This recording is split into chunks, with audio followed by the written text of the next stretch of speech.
Hello. Hi. Happy Friday. Yes, Friday. Woo! I never know what day it is anymore. I was just going to say, I don't even know if it's even that exciting that it's Friday. Hi, I don't know if everybody. anyone who's joining us has a typical 9 to 5, but if you do, happy Friday, because I know that feels good. Jim actually is going to take time off tomorrow, so he's excited that it's Friday. Nice. Yeah. So I hope everyone's had a great week. I can see a few names popping in. We'll give everybody a few more minutes to log on here. Thank you for joining us for free Photo Tip Fridays. Alicia and I have been coming on, I don't know, months now. We should look back and see how many of these we've done. Hi, Kristen. Hi, Diana and Laura and Lottie. We have done so many of these, and it's been a lot of fun for us. And now we are bringing them to Instagram Lives on Wednesday Wisdom. And then here on Fridays, we're turning that wisdom into a great photo tip for you guys. So did any of those who are joining us right now, did any of you guys see our Instagram Live this week? I find it quite serendipitous, this word. So our word this week, if you weren't there, you can, we've been able to get these Instagram Lives to save now, finally. Even us photographers over here get to have some technical difficulties. Kristen, you weren't able to connect to Instagram Live or to this one here? Let me know what you mean by you weren't able to connect. I want to make sure I understand.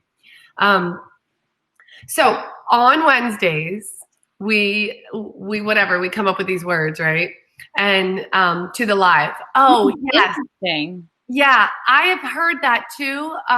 She's saying that the live wasn't able to connect. I actually went live this morning too, and it wasn't connecting right either. I have a feeling it's because so many people are going live at once. When we do the handle. Yeah, exactly. So I'm sorry about that, Kristen. It is on our IGTV. So if you go to our profile, you can click the little TV button and that'll be there. And then guys, these Photo Tip Fridays are going to be on our YouTube channel. I'm thinking like, did I put last week's up yet? So we're going to be making sure, it's going to be fun to see all these words and all these photo tips kind of, collaborating in one spot there. So check out our YouTube channel for that. So this week's word is breathe. And maybe that seems obvious. It was kind of obvious at first when we did the Instagram Live, like how that word can be super helpful in our everyday life and how it can inspire us to, find those perfect or those not so perfect moments and make them better for ourselves by just breathing into the moment. But how can we use this word in photography? And as usual, Alicia and I have not scripted this. I think I know what she might bring up, but we have a couple different tips we want to talk about when it comes to the word breath or breathing. So I will just start by saying, our last few words, guys, if you've noticed, they've all, I want to build this foundation where you feel like when we give you a tip, it makes sense that you learned the tip the week before with it, right? So don't think of these as one-offs. Think of them as things you can compound on each other. You can add these tips on top of each other, right? So last couple weeks, we've talked about self-awareness and allowing for space. And when it comes to breath, I want you to think of breathing room as giving yourself that moment as you're preparing and analyzing your scene to really take it in. On Wednesday, we talked about how the breath is a perfect, easy portal to coming into the present moment, right? Mm-hmm. So I know Alicia can relate. Tell a story if you can, but when I have had some of the craziest photo shoots in front of me, it is all I can do to take a step back and breathe just to be able to finish the shoot, Yeah, I have to do it. Sometimes your nerves get the best of you, and yes, Geez, I even say a little prayer sometimes going through a shoot. I'm like, oh, please, God, let this go good. But Yeah. yeah, breathing and knowing when you're feeling that anxious feeling, Yes. even just before talking to somebody, taking that True. time to breathe and relax into that. Because you're building that atmosphere, that energy with them, right? Those of you who are here and love to shoot portraits, we have to keep that in mind, that you're not just there to capture the person, but you're interacting with them, right? So in your interactions, you're building that energy. What kind of energy do you want to bring to that photo shoot? They can be very different kinds of energies, but you taking a deep breath will kind of it'll let you know how you feel better, so you know how to portray the rest of the scene with your customers. The other way that the word breath comes up for me is in composition. So when we think about breathing room, we are giving our photo space, and more or so we're giving our frame space, right? So we can see this whole world out there, and we can be shooting all different kinds of lenses, which are going to let us see more or less of our scene. But when you finally get that frame, like if I was to frame my face right now, right? Mm-hmm. You want to give it some breathing room, some space to breathe. I actually have a canvas here I want to show, but first I'm going to bring up a shot. I have two I want to bring up. First, I'm going to bring up a portrait because we've already talked about it. And this is just a fun. Rob Greenfield. Yeah, that's Rob Greenfield. He's an amazing activist and humanitarian, guys. You should check him out. I really want that papaya right now. He grew those papaya trees in like less than 6 months. They just shot right up and they were everywhere. It was crazy. Why don't I live in a tropical climate? So just take this photo in for a minute. It's just a basic portrait, natural light. He's in his garden. I was shooting for he did a whole year of foraging and growing all his own food to prove that we don't need to live off the grocery stores fully. And it was a very, very cool challenge to watch him go through for a year. And this was towards the end. So all the vegetables were growing, and I had to capture him in his garden, picking and growing and doing his thing and talking about him. And so let's think of it this way. When you're capturing a portrait of someone, you have to decide if that's a portrait of just them, right? Their face, or is it a portrait that you're trying to tell a story with, right? Where you add elements in. I'm sorry. The picture that's coming to my mind right now is the newborn photo with the baby bunnies around it that you took, Alicia. Oh my God. Yes. I had to leave a lot of breathing room for those bunnies. The bunnies are jumping around this baby. Yeah. She had to leave breathing room to make sure the bunnies were in the shot. Even the baby was like, I would love to show that right now, but I don't even know where that is. If you could find it, that would be a great one to show too. Okay. So, breathing room, guys. I want to bring this out in two different perspectives, okay? First, just look at the picture, okay? He has plenty of space around him, right? But this idea of breathing room, you don't see it right away. You really are going, well, where is the room and the spaciousness that I want to give him? Where is it going to be? I call it the dance, the photographer's dance. You're kind of like doing this behind the camera. And really what we're doing is we're trying to align our foreground, midground, and background so that wherever we're focusing, in this case, our midground, there's enough space around that element in the midground that's not also grabbing your attention. So in this case, this is a story about a portrait with his environment, right? I wanted the papayas in focus, but this is a busy, busy scene. He's in a front yard in a neighborhood that he's doing this, right? And there's cars driving by. So it's a constant balance between how do I block all that crap, all that extra stuff I don't want to be seen, right? So I want to get in close, but I also don't want to get too close that I lose the environment that he's in.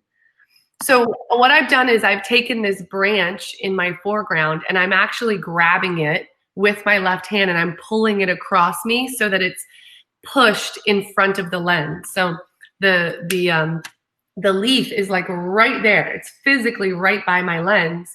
And then I'm putting my focal point into the midground on him.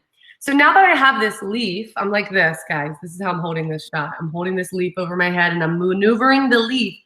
And I don't want that leaf to hit his face. But I also don't want it to be so far out of the shot that you can't really comprehend what it is, right? So the true definition of breathing room in this shot is this space right here. Can you see my mouse? Alicia, can you see my mouse? No. Let me do this. Oh, because it's not on. Okay. Oh, yeah, I can see it. So do you guys see this space right here? Do you see how this element in the foreground is not right up against his head? This right here is called breathing room. Now, where there isn't breathing room is right here. Do you see how there is now an object, this papaya, that is hitting against his face? It's blocking the shape of his face. If I really wanted this to be a bit more perfect, I would have come down and around and let his face come off the papaya a little bit so there would be some breathing room there. So this isn't about a bunch of extra headspace. This does have breathing room up here, but this isn't about giving more room on all edges of your photo necessarily. This is about looking at the elements in your shot and giving them space. So it's really about altering your perspective so slightly that you see these elements come apart a little bit. I'm going to show you another one real quick because I know Alicia's going to grab. I think she's on the lookout. I didn't find the bunnies yet, but I found another one that might help. Okay. So here's another example, not a portrait. So we just took these last weekend at the sunset and night photography tour. Where's the shot? Why isn't it coming up? Hold on a second. I'm like, there it is. So just take in the shot for a minute, guys. And I want to, as usual, overemphasize why we're talking for 30 minutes about breathing room is because it is not obvious. This is not something, sometimes it is because your scene is so simple. It's obvious you don't want the palm tree coming out of someone's head. You give it breathing room, right? You move them apart. But sometimes it's not obvious and you're literally clicking and clicking and looking and clicking. And then you realize, oh crap, this area is too condensed. I need to give it breathing room. So when we were shooting, and I've studied and shot Lake Eola so much that it's almost a challenge for me to find a new view of this lake that I haven't shot before. That was beautiful, the sunset. The sky was on fire last Saturday night. It was fantastic. But where is the breathing room in this shot? It's in a couple different places, actually. And I can almost bet you're not going to find them all because even I look at it and start to notice other areas of breathing room. So I'm going to point out the obvious one first. But if you guys who are listening in right now live, if you see an area in this shot where I purposely gave spatialness to the focal point, I want you to point it out. You can type it into the text box. Mm-hmm. So the obvious breathing room for me was right here. Now, I missed it right here. But notice the trees in my foreground, I went from here to coming down tiny bit. And now those leaves are not touching the edge of the building. Now, technically, I should have given it a little bit more breathing room, but then I went too low and my leaves weren't at the top of the shot. They weren't up here. So here's where I was compensating or compromising. It's like, okay, I want more breathing room, but I don't want to lose those trees up there. That's a part of my new story. So you guys even breathing on the bottom of the photo too, which is nice. Yeah, reflection. Yes. So reflections are a great way to find breathing room. And we talk about this a lot in the tours around Lake Eola.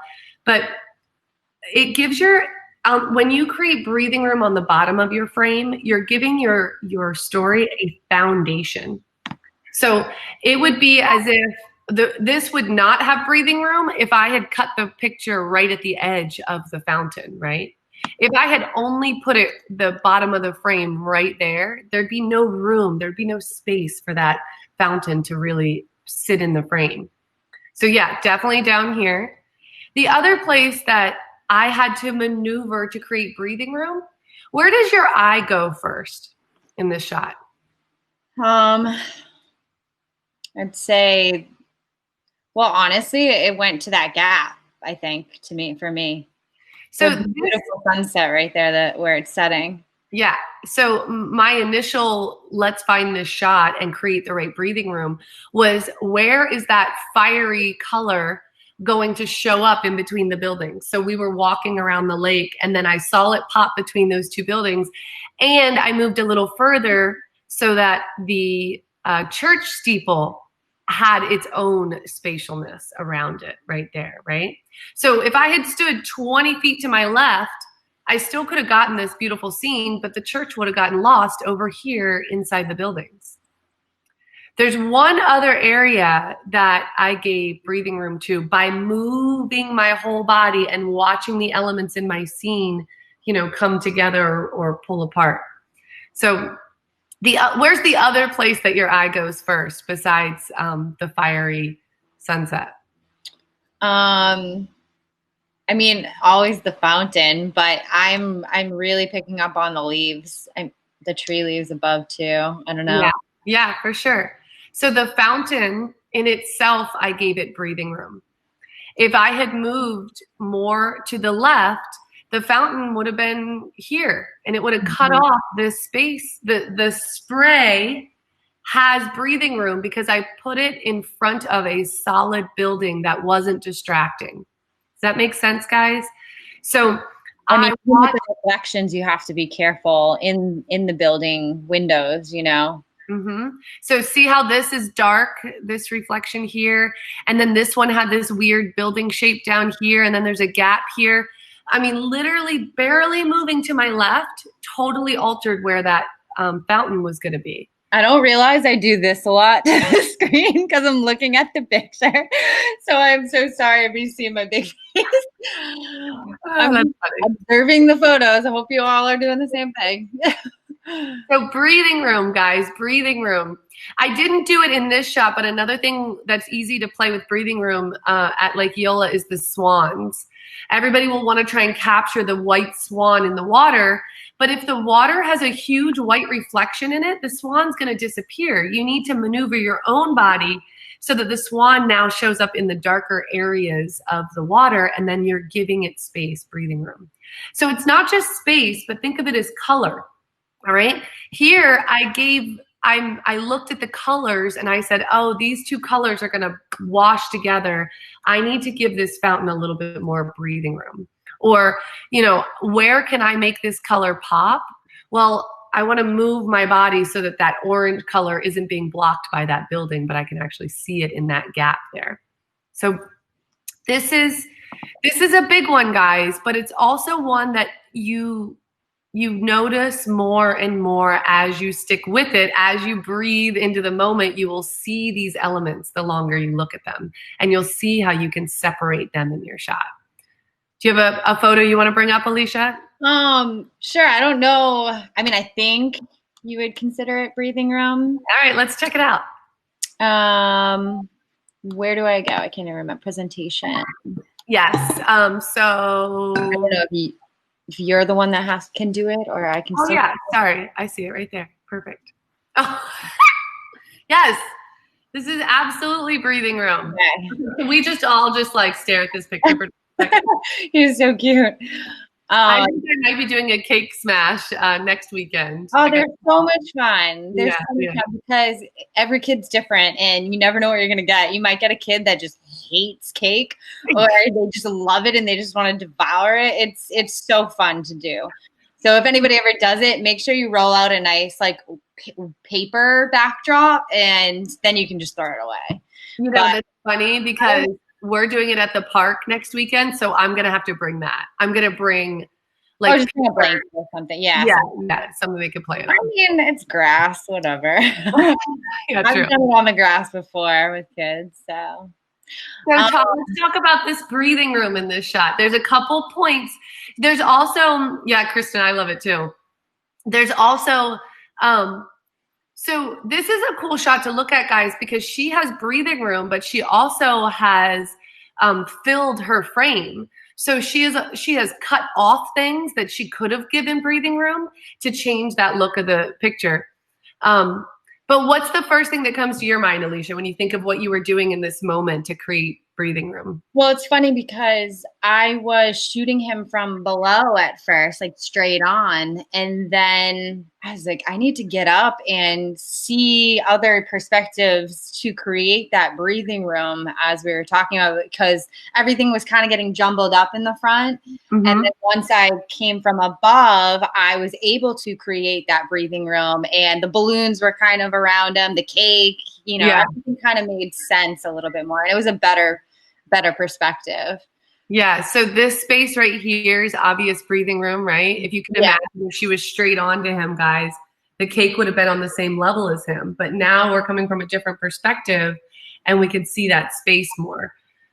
There's also, when you think of all the different kinds of shots you could have gotten in this moment, this one has an element to it because he's pulling away, right?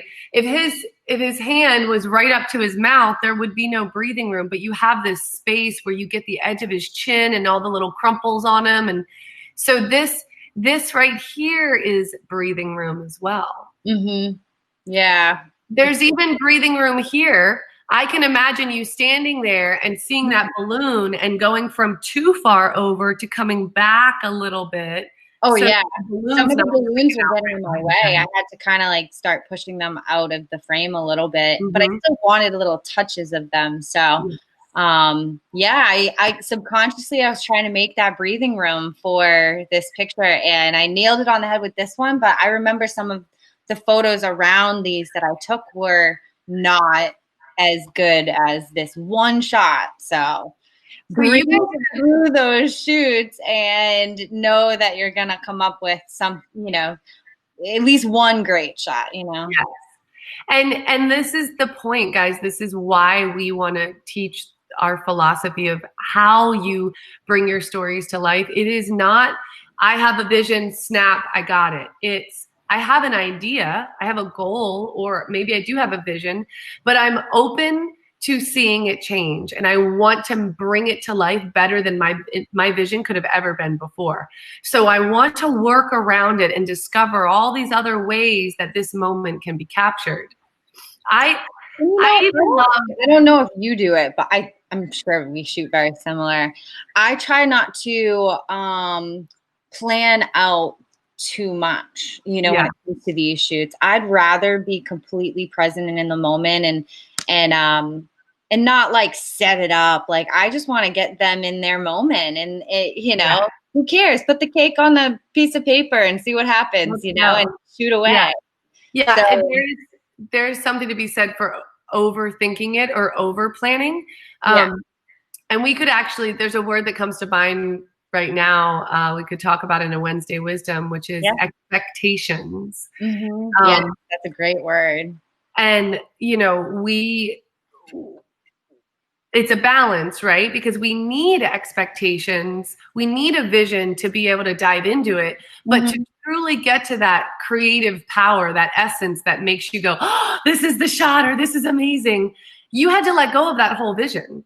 You could set it up, you could be there and start to capture it, but you also have to let it fall away the whole time you're in the moment by being more in the now and paying attention to this moment and what that kid's doing and what mood he's in and how you can, alter that perspective. And don't get us wrong either. Like, I'm usually sweating through these kinds of shoots. Like, so I am breathing heavy and trying to take those moments. But you go back and forth between the being in the moment and doing it and stepping outside of yourself, even as you're shooting, to go, oh, I'm breathing really heavy, or he's getting anxious and tense. Let me back off before he bursts into tears. Or you're going you're going back and forth between the micro and the macro to really let that new vision or that new story unfold. You don't go, oh, I've got it. Okay, the kid's right there. Let me now click that. No, it's like, oh, maybe that. Yeah. I want to point out this one other area, guys, specifically in this shot because it's only here, which There's is a little balloon right there. I don't know if you can see it. Oh, yes. Yeah. There's a white balloon here. But even just, I know, Diana said, I love the eyes and the look of innocence. Totally look of innocence on that in those. Yes, that is a perfect word to describe that expression. So not only is this a breathing room, this spatialness that she's gotten his curls off this balloon, but look at the whole frame. Look how the bottom edges and the left edges have been cut off on purpose. They're just showing part of those elements. But where he is, we do not want to cut off those curls. So when you do get your faces and heads close to the edge of a picture, you do want to give some part of it some breathing room. Now, we're going to talk on another day about how to crop. And it is absolutely okay to do some sort of cropping on the head. You don't need to always leave space. Yeah. But I guess the best tip I can start with for today is it doesn't have to be perfectly even space, right? It could be like this. So we've got this area where the curls, the shape of his head really show off his cuteness. But it's not necessary up here. You didn't need all that empty room up on the top. No, I could have cropped him. I could have cropped him like, is my mouth showing? No. Oh, okay. I could have cropped him like right at his, like above his forehead, but I would be missing that blue balloon and the balance there in that breathing room. So yeah, exactly. So you guys can see that there could have been a cut here. And here's the thing, when you're shooting portraits, always go from far to close. So get too close and go, oh, wait, that's a little too close. Let me back out, right? You might have taken that shot. But setting up these elements and breathing room is really about breathing into the moment, assessing your situation, and then as you're starting to let it unfold, as you're shooting, you are constantly re-envisioning it. You're constantly letting a new story come up and going, okay, I see this new frame. Now, how do I create breathing room? How do I get him off his background a little bit? Do you show your landscape? Oh, yeah. So, excuse me. I guess baby and landscapes don't. Yeah, do you have it in there? I do. Oh, yeah. If you've been in the class. That's different. Yeah, that's a different type of breathing room. Yeah. So you guys have probably seen this shot before. Can you see the whole thing? Mm-hmm. I'm ridiculous right now. Yeah, you're good. So, obvious breathing room, right, is up here. Where am I? So wait, I should tell you guys that I shot this with a 35 millimeter. So that's a prime lens. So I do not have the ability to zoom in and out, and I'm standing on the edge of a cliff and I'm freaked out. I don't want to be there, to be honest, okay? So to create breathing room, when you're hyperventilating on the edge of the thing, you're like, okay, let's get the shot. Look at the sunburst. I gotta get the shot, right? There's another breathing technique, calm down. But I was steadily backing up because I did not want this. This is the obvious, sorry, it's so hard to do this. This is the obvious focal point, right, of the whole scene. If I had cropped it right here, do you know what feeling you would get? Claustrophobic. Yeah, you would feel like, I'm stuck inside. Yeah. Just that extra inch I gave this picture makes it feel expansive and it has room to like go high. Now, well, that's such a big rock. Yeah. Oh, a human being, guys, a human being is this tall. That's like 300-400 feet up in the air. This is not like some cool rock you just are like, hey, rock. No, this is like massive. It's called the delicate arch. But I mean, even here's where I didn't put breathing room.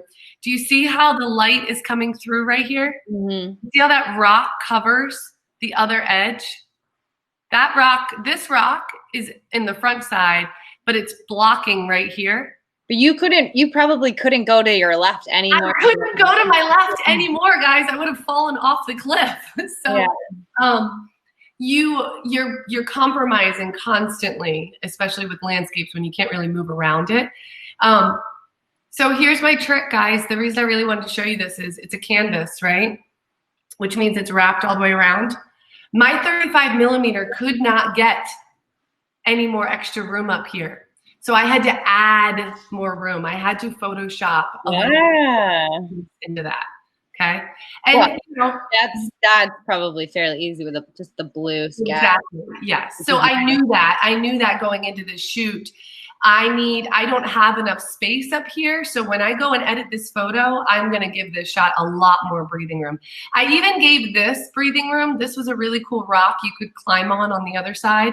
And I recognized it. I could have cut this off here, but I wanted you to have this empty space here to breathe into it as well. So this whole rock, the whole point of me standing there and re-envisioning my scene and what was going to be the right shot was about creating breathing room for this rock, even though there's nothing around it. But you have a frame that you're trying to fit your story into. So when you think about that main focal point, whatever that big focal point is, and maybe it's the eyes, right? Little boy's eyes. Maybe it's the hand and the cake. Whatever it is, I want you to look for how things are distracting to it and how you can use breathing room to separate your elements, because then people, when they look at your photos, it's going to be easier for eyes to move through the scene and really pay attention to it and, you know, take it in. So breathing room, guys. Who's ready to go out and shoot? I know I am. We just got a little bit of a mandatory mask wearing in Orange County. So yeah, Kirsten's ready. So it will be interesting if we go out. I hope, I'll say this. It's hot there though right now. It's hot. It's hot here. I'm gonna add in one more breathing technique I forgot about, and it really has to do with breathing. Who knows what is the slowest you're supposed to hold your camera, the slowest shutter speed that you are supposed to hand hold your camera?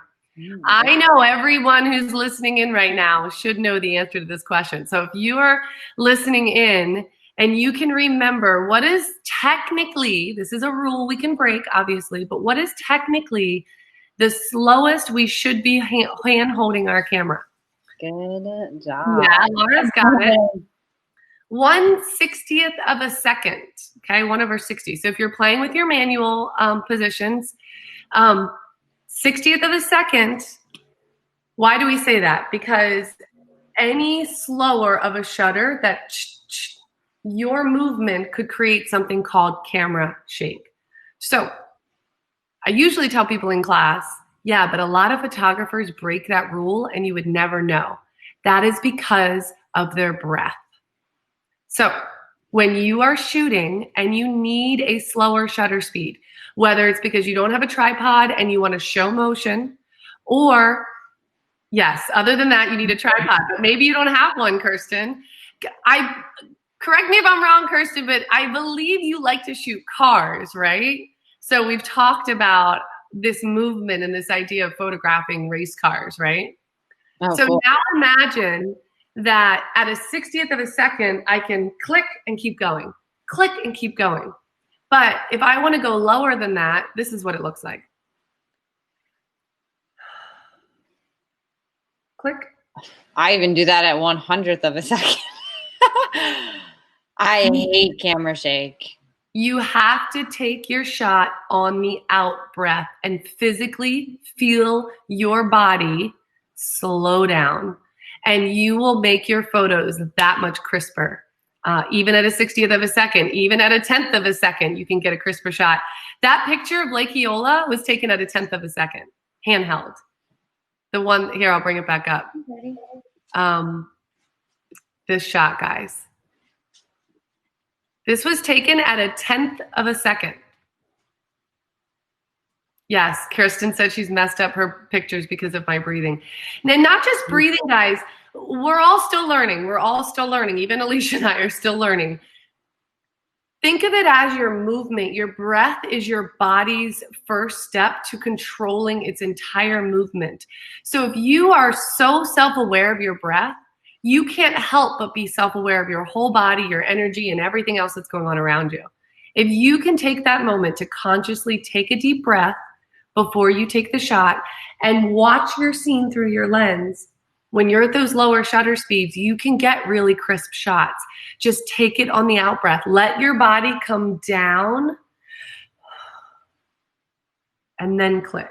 I mean, I had a photo shoot yesterday. It was just a portrait. I mean, I used backdrop and lights and stuff, but still, I was a little frustrated because some of my shots, you know, the eyes or, you know, the face were a little blurry on some because of my breathing. And I was shooting at like 1/60th of a second, you know, like, I mean, not 1/60, yeah, 100, yeah, 1/60th. So I was fine, you know, but even at that, if you're not controlling your body and your breathing, then you can shake no matter what shutter you're at. And just like clicking and moving on. Right? Yeah, really quick. Like, take the time to breathe. Mel taught me this a long time ago. She told me to breathe into that and hold it and like be present in that moment for a second. You don't have to rush those shots. Exactly. So we are all still learning, guys. I hope that this tip is super helpful for you, whether you're shooting with your cell phone or with your DSLR or mirrorless camera. This is a big one. It is a great tip. Thank you, Laura. It is a big one, and it's one that I constantly forget. But the more we use it, it becomes second nature to our shots because we can see how we can create space and really add to our story by giving the elements in our story space so that a viewer can see through that picture. So go study some of your other pictures. Maybe you can point out where you could have used more breathing room, or maybe you got breathing room and didn't realize it.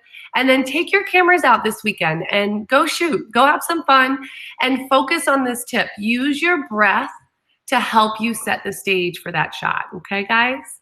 I hope you all have an awesome, awesome weekend. Let me bring Alicia and I back up here. Say goodbye to you. We're gonna hold off on classes this weekend. Thank you guys for showing up. Yes, thank you guys for being here.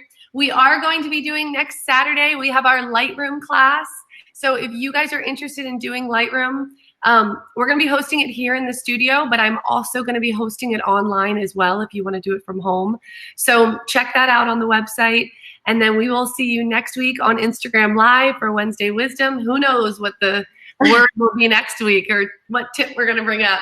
You know, you'd think we'd get a little bit more prepared than this, but we don't.